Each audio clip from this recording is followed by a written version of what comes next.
tell the farmers how to take care of themselves. You know, how to avoid being contaminated by drinking the water that they think it's okay to drink. So if you were to go to Haiti to help the farmers to be aware of healthcare, then that would be great. But unfortunately, not too many NGOs or not too many people who work for NGOs do that. So I hope my book would not discourage you from going to Haiti. Oh, not only Haiti, it's not only Haiti. I mean, everywhere, anywhere in the world that needs people like you who are willing to help others. You know, again, NGOs don't have to be bad, but they can be bad. It depends on who's working for them. I think if you are aware of that, you can do your research and find the ones that you feel that are really empowering the people, you know? Yeah. Yes? Well, I was sort of thinking along the same lines, but in a different sense. I mean, there's sort of an undertone of sort of cultural sustainability in the book. Like you want for Haiti to be able to sustain its own culture.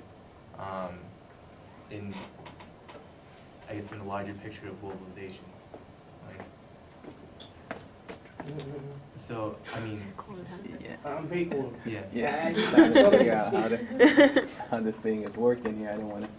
I mean, it comes up not only in healthcare, but like, well, in healthcare, why is Western medicine better than any native treatment? And so that's part of culture, I suspect.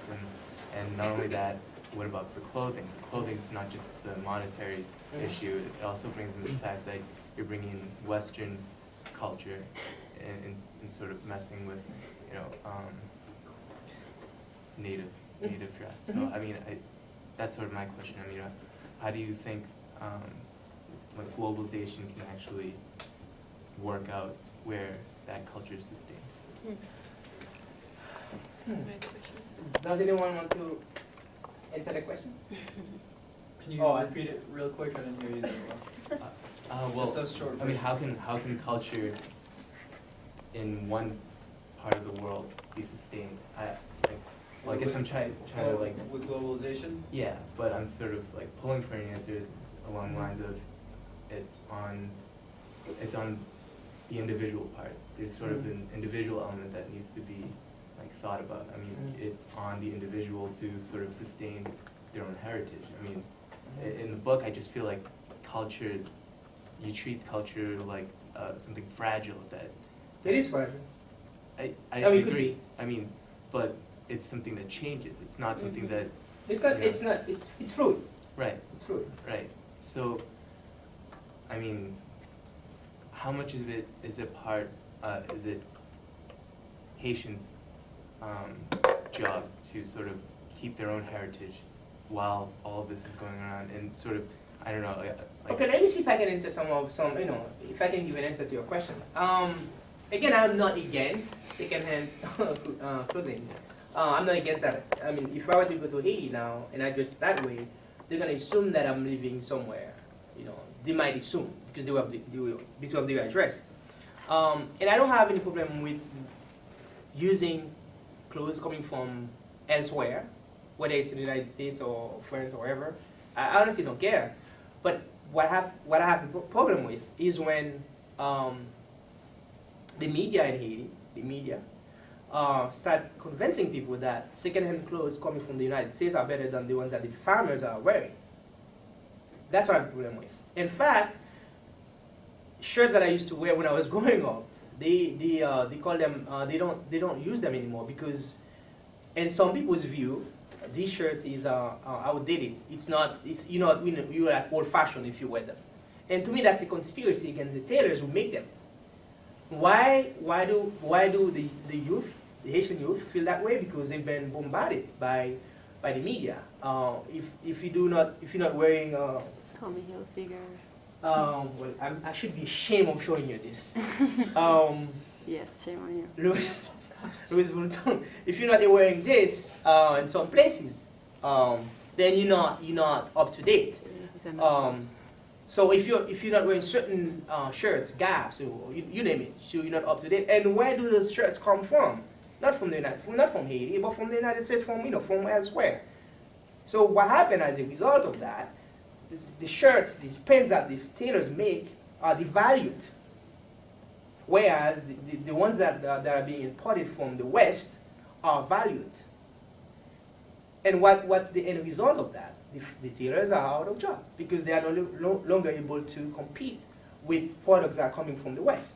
So while we should be open to other cultures, but we got to maintain ours. Now I'm gonna go against what I said. I'm gonna go against myself. There are some cultural elements, components that could be oppressive to people. For example, in Haiti, the way women have been treated is oppressive. What expected of women in Haiti is very oppressive. Women are expected to stay home, clean, and feed the children, so on and so forth. Whereas men are expected to go out and bring money into the house, and women are not allowed to voice their opinion when they feel like it. So this is part of Asian culture that I completely reject. So I'm not saying that we should embrace completely or blindly our culture. If some cultural elements are oppressive, we should have the courage to fight against them. And as you said earlier, culture is not a fixed thing. It's fluid, it's changing. We can always learn from other cultures. We can incorporate in our culture things coming from elsewhere. But that doesn't mean we should completely wipe out or devalue or look down upon what shapes me as a person. What shapes me as a person is the food that I eat, is the way I think, the way I dress. And that has a lot to do with culture. You see what I'm saying? So it's fine for Haitian person and living in Haiti to wear, gaps or you name it. It's okay as long as they think it's also okay to wear shirts that are made by Haitian tailors. And as long as those clothes that are being imported from the United States do not take over, the market, the Haitian market. So that's what I'm against all. I'm not against. I don't believe in cultural relativism. I don't believe this is our culture. Therefore, we're gonna be like that. And I think we should be open to other cultures, but at the same time, we got to maintain our cultural heritage because it shapes who we are. We cannot do that. We shouldn't. Before we go on, two quick things. Check that heat. There should be a knob over there or somewhere on that thing to control the temperature of that fan. I hope I don't get sicker. You put your Louis Vuitton hat on. Yeah, that's okay. I know. I won't be full of contradiction. Here I am talking against globalization. Well, globalization. Look at what I'm wearing. So. No, nothing there. Thinking you want a special. So you like a special tool or something? To open it? Yeah. Okay. I would like to get some questions from folks who haven't spoken yet. Yeah, also, along that line, folks that haven't spoken yet, and folks who have, if you have come up with a research question, it would be a good opportunity to at least ask that question out in this open forum now, so maybe you can get some insight from the actual author of the book. All right, so. Okay, let me get it. First, you second. I just had a quick question. Mhm. Do you think it's possible to get to the point that you just described without passing through some kind of cultural adolescence where people get used to, for instance, Louis Vuitton, and then they slowly start to realize, well, what about our own heritage? Like, do you think it's possible to get to that point without passing through this other sort of maximum where everything has been overtaken by well-positioned American corporations? Yes, I think in some cases it's possible because sometimes you have to go through something in order to understand it. I have to be brainwashed first in order to know how it's like to be brainwashed, right? If it's what you meant, right? But is it necessary? Do I have to wear this first in order to appreciate what my parents, used to wear or my great-grandparents used to wear? I don't think it has to be that way. But it's possible. you know. But it doesn't have to be that way. You know. And again, you can still wear this while you are wearing wearing clothes that are made by your folks, or your people. And again, I'm not saying that you shouldn't wear that. Wearing it doesn't change who I am. Doesn't make me think like that person who's the owner of it. I don't think like this guy. I don't think like him. I can wear it. Actually, I didn't buy this, by the way. I would never buy it. I didn't buy it. My brother was really into, design clothes, and he's the one who gave it to me. Not me. I didn't buy it. I would not buy this. Not me either. This is my brother, This is my brother. Afford it. This is me. I bought it for $25. Yeah, you go to the Salvation Army, get it for $25. I don't spend money on clothes because it's just not my something. Yes. So after reading this book, my interpretation was I'm a communist.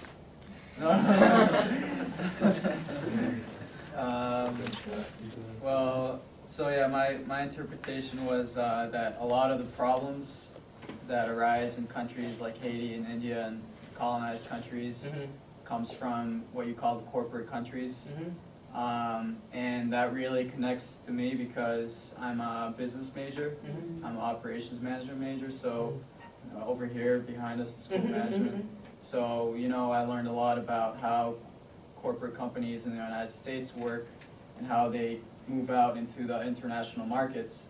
So my research question is, do you think that by changing the way business ethics work, changing business strategy, that maybe we can somehow change the way corporate companies go out to other countries and kind of oppress them? Do you think that if we somehow, I guess, educate companies in the United States or Western European about their impact on colonized countries, then it would maybe kind of help the situation? Yeah, I'm a very hopeful person. Yes, I believe that's possible. I don't know how you're gonna do it, but I think it's possible. Maybe you. And do you have But any? let me say something, because I don't wanna sound as if I'm placing the blame only on those corporations, on those corporations, because there are people in Haiti and India and wherever in the third world right? exactly who are taking part in that. Okay, they making profit out of it. This is why I don't want to blame the U.S. or France or England, because we have our own shit going on, because some of us are not united. There's a lot of conflict of interest, So I don't want to blame it only on those corporations, because when those corporations go there, they have people whom they hire to do their job. And who are these people? They are local folks like me, who may have some level of education, who is able to convince the poor, the farmers, that it's good to have Disney here. Disney is gonna save all our farmers. So I don't want to blame it only on Disney World, Disney. I have to also place the blame on those people who are complicit. Okay. So now to go back to your question, is that possible? Yes. It can only be possible if we are organized. If you think that's gonna work for the corporation and try to change it, you're wrong. Because they are very powerful. They have lawyers working for them 24 hours who are thinking for them. So if you're going to try to do that, you need to have allies. And you also need to be to have a union, because union can make a difference. But it's going to be hard, because the goal of being involved in business is to make money. Yep. Now, you can always make money by not exploiting to a great extent people. You can exploit people anyway. Right. But you can try to minimize, to decrease the level of exploitation. You can do that if you believe in equality. If you want to put a human face on whatever you're doing, then you can do that. But I don't know any company, any corporation who thinks that way. I said who, because corporations are not only the name, it's the people who are working for them. This is why I say the who. I don't say that or which. Corporations are people. It's a group of people who get together, who think how they're gonna make millions on a daily basis out of the misery, out of the poverty of those folk living in the third world countries as well as in the U.S. So do you think maybe that, like you said, it's very hard to change what corporations are doing right now? But do you think that maybe if we step back and go, for instance, to business students like me today and introduce to them classes about, you know, business ethics, then maybe that would be better for the future and that would change the way corporations... If they are willing to listen to you. But first, before you do that, you need to learn about them. You need to learn how they operate. Because you cannot help anyone, any place, any organization if you don't know how the organization works. So you need to know, first you need to know about how they operate. Then you will offer, suggestions. Now, how do you do that? Well, that's going to require some skills. And I'm hoping that there are some corporations that are willing to listen to people like you who have new ideas, because they will make money anyway. They will make money because that's the goal. Now you can choose to make $50, $50 out of someone's misery, or you can choose to make $20. In other words, if you're gonna make $20, that means you're gonna pay that person a fair salary or a decent salary. I can make you work for me. I pay you 25 cents and I make $50, or I pay you $20 and I make $30. So I think that's fair. So yes, it is possible, and I hope that you will try to do that. And don't do it alone. I think, like, after reading this book, if I ever create some sort of company in my future, I'll certainly take the things that you wrote in this book into account. Oh, thank you. All right. Thank you. But don't tell him I'm a communist. Okay. Anyone else? Anybody else? It's good time. Time for a break, maybe. Yes, you don't have to be polite. You can be as rude as you can to me. Please be polite. I like politeness. I mean, I believe in politeness. Yes. You were gonna ask? Yeah, I have a question. You mentioned a few different NGOs in your book that maybe are perpetuating poverty. Do you think that the World Bank is maybe one of the largest contributors to that, or is the problem just too complex to single out any specific? Yeah, the World Bank. Oh my God. Yes, I believe so. Because the World Bank hasn't been really lending money to people with the fair interest rate. In fact, the World Bank is responsible for the poverty and the misery of many countries such as Jamaica and Haiti. Because when they lend you some money, supposedly to help yourself advance economically, you cannot really advance economically because the interest that you have to pay in return is so high. So I think the World Bank can do a better job than that. If the World Bank is willing to help the poor countries, they have to lend them the money with a reasonable interest rate. Because I don't want to give you the money. I can give you $100 to do whatever you want to do with it to help yourself. And in return, you give me $5. But if I have to pay half of what you lend me, how am I going to be able to advance economically? So that's what the World Bank's been doing to many countries in the third world. Let's hope that we have another director who's willing to help, to really help countries that need help from the United States, from England, because we are connected as people. When you exploit countries, in some way it goes back to you. Don't you think? It goes back to you. I mean, if you are willing to help people, help them. But if you exploit them, there are going to be consequences. There are going to be, consequences. One of the consequences is that you have a lot of people who are trying to enter the country illegally, because they can no longer survive in their own land because of policy, economic policy that is unfair. That's one of the reasons why I'm here. Why would I I didn't have to be here. I could come here and visit. I didn't have to stay here. And I'm sure there are a lot of people who don't want to be here. But they feel like they have to be here because that's the land of opportunity for some, not for many. Why did they get here? Because the country has been, economically devastated by the World Bank, by IMF, so on and so forth. So if I were George Bush's advisor, I would tell George Bush one of the ways to help other countries is to really lend them money with a low interest rate. Because if the interest is very high, they're not going to be able to really to sustain themselves like we want them to be. Okay, we want those countries to be stable. But how are they going to be stable when there's poverty? If there's poverty, people are going to go on the street, they're going to try to steal, they're going to try to kill others to survive.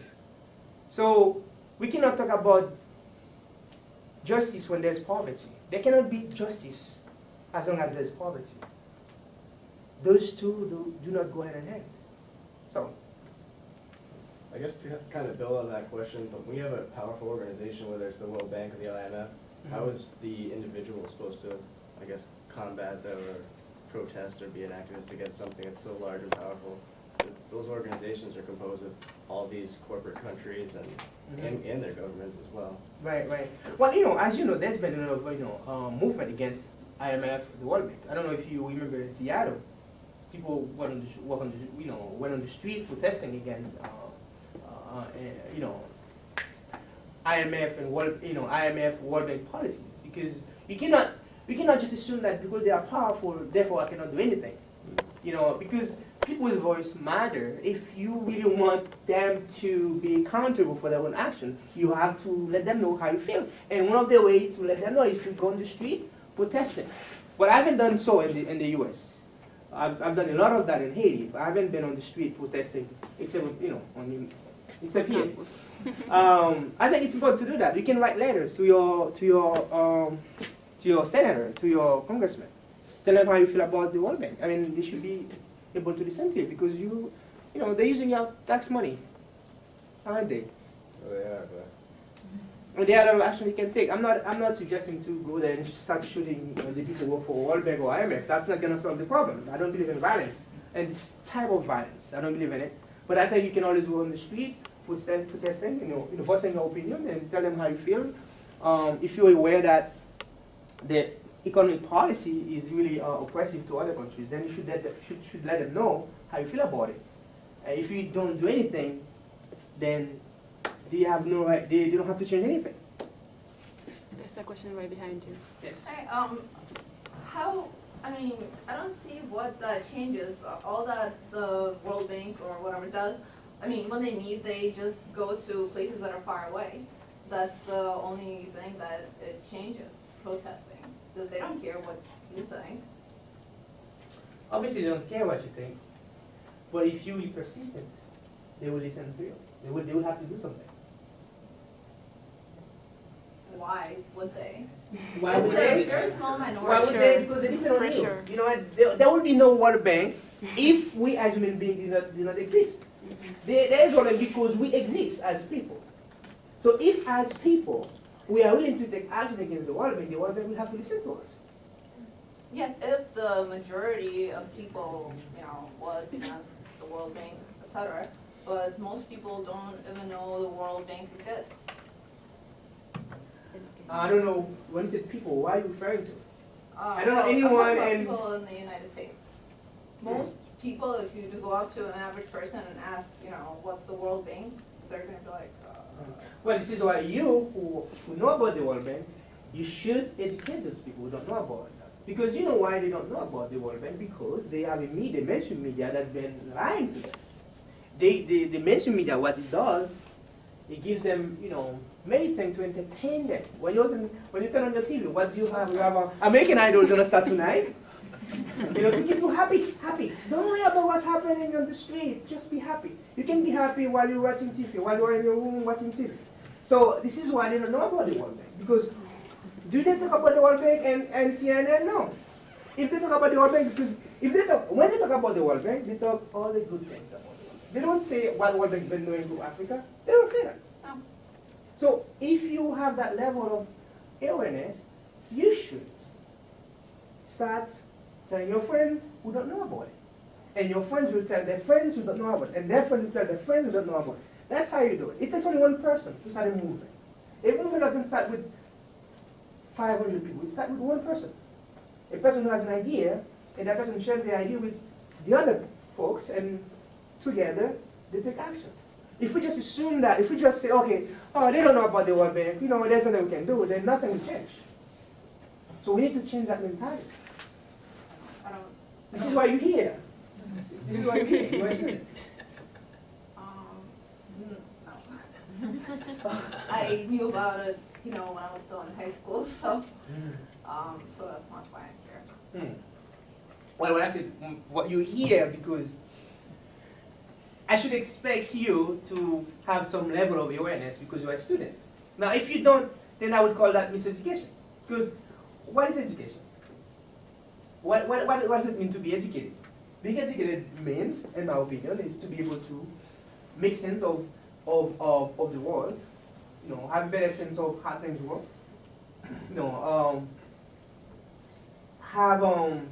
having a clear understanding about where you want to be. That to me is education. If you don't know what's going on in the world, you're here just trying to get an A for what's class, then you're not being educated. You're just being miseducated. So if you knew about the World Bank since you were in high school, then you haven't done anything about it, then you are in some way complicit with the World Bank. Well, I actually used to, agree with you that, making your voice heard or whatever was the thing to do, but it just doesn't do anything. I mean, I don't think that it does. In the short run, maybe not. Well, how the world will be if people think that it's not worth, taking action, because that's how it's been, that's how it is, that's how it's going to be. I mean, there will be no movement, there will be no social movement. And change. There will be no change. We cannot think that way. I know sometimes you become cynical because you experience so much, you witness so many bad things. And what, I give up. I know it's okay. It's okay to feel that way sometimes, but you cannot continue feeling that way. Because that's what they want you, that's how they want you to feel. They want you to feel that way. They want you to feel, powerless, hopeless. But that's the point of the system, to make the individual powerless to do anything. That's exactly right. The point of the system, I mean, you're in a supposed democratic country, a country that's for the people, by the people. I mean, it's about. Hold on, not even a true democracy. I know. Hold on. The point is that I'm making is that democracy is not easy. Society is not easy. Living is not easy. It's a constant struggle. It's a constant engagement of the reality in which we all see around us. We can't possibly and passively accept what's being thrust upon us as the sole reality, the sole thing that's actually going on. I mean, it's the responsibility as an individual to become educated enough to be able to really quickly engage what's being forced upon them and told to them. Without the ability and willingness to continue that struggle in the face of all odds is what makes it impossible. It's that feeling of optimism, of hope that gives you the courage to continue in the face of adversity. I mean, the easiest thing in the world to do is to give up hope. I mean, the hardest thing in the world to do is to continue that hope in the face of impossible odds. And that's the character that we will hope anyway of an educated person, a person who's willing to continually engage, even when confronted with the reality that I may not see this victory in my lifetime. It's that awareness that this is a continual process of engagement. So all educated people should be in politics? Well, It's funny. No. Because that's what Politics you don't have to corrupt. be in politics. You don't have to be in politics to Politics think that damage way, people. You don't have to be in politics to But understand it is things the way politics. it does. Yeah, you It's can get not- what's it's not- yeah. it's not. Politics is power, really. In action. But you are in Action, but politics. not You are in politics. You are, because we are all political human beings. Whether you want to admit it or not, we are all political human beings. Now, how do you act on politics is a different stuff. You know? It's funny you should bring that up because last year, UMass Amherst hosted Craig Mello. He won the Nobel Prize for Physiology and Medicine in 2006. And when he came here, he gave his spiel and his presentation, but he closed the show, as I'm assuming he closes all of his shows, with, like, as a scientist, you can appreciate all that he's done, you know, in the field of science. But he closes his show by saying to the audience, get involved with politics, be active in your local government.